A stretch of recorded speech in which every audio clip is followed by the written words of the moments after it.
आसनसोल लोकसभा केंद्र से भारतीय पार्टी प्रत्याशी सुरेंद्र सिंह अहलूवालिया बुधवार को रानीगंज के नुतेगरा इलाके में चुनाव से एक दिन पहले और भाजपा के बीच हुए संघर्ष में घायल भाजपा कार्यकर्ता दीप्तरूप मंडल तथा सौरभ मंडल के घर पहुंचे और उनकी खोज खबर ली। इस बारे में पत्रकारों से बात करते हुए सुरेंद्र सिंह अहलूवालिया ने कहा कि चुनाव से एक दिन पहले टीएमसी कार्यकर्ताओं द्वारा भाजपा के इन 2 कार्यकर्ताओं पर हमला किया गया था। उनको बुरी तरह से मारा पीटा गया था। आज उन्होंने उनके घर जाकर उनकी खोज खबर ली। वहीं इस अवसर पर विश्व हिंदू परिषद के जिला अध्यक्ष मनोज सराफ भी मौजूद थे। এলাকায় ধমক মারপিট করার চেষ্টা চলছে, সেখানেই আমার দীপ্তরূপ মণ্ডল আর সৌরভ মণ্ডল এই দুইজনকে তারা আটকাবার জন্যে, যাতে কি তারা দ্বিতীয় দিন বুথে না বসতে পারে আর কাজ না করতে পারে, এই মারপিটটা করেছে।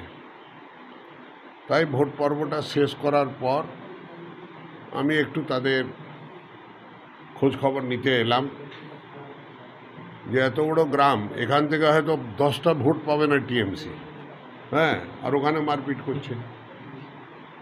করছে, আতঙ্কিত করার জন্য চেষ্টা চালাচ্ছে, যাতে কি ভোটাররা না বেরোয়, ভয় যাতে না বেরোয়।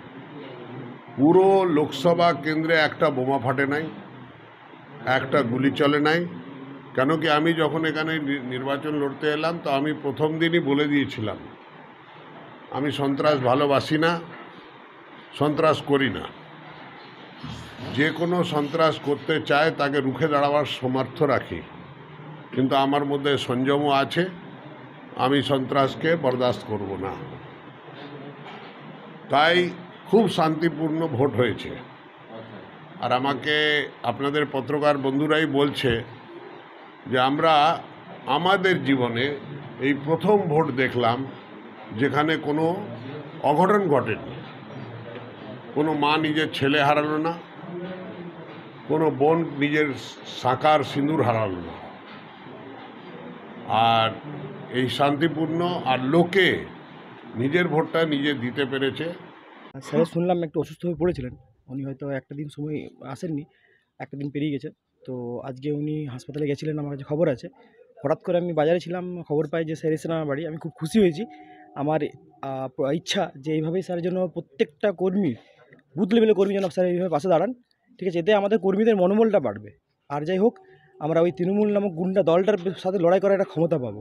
বাস এইটুকুই আমরা চাই।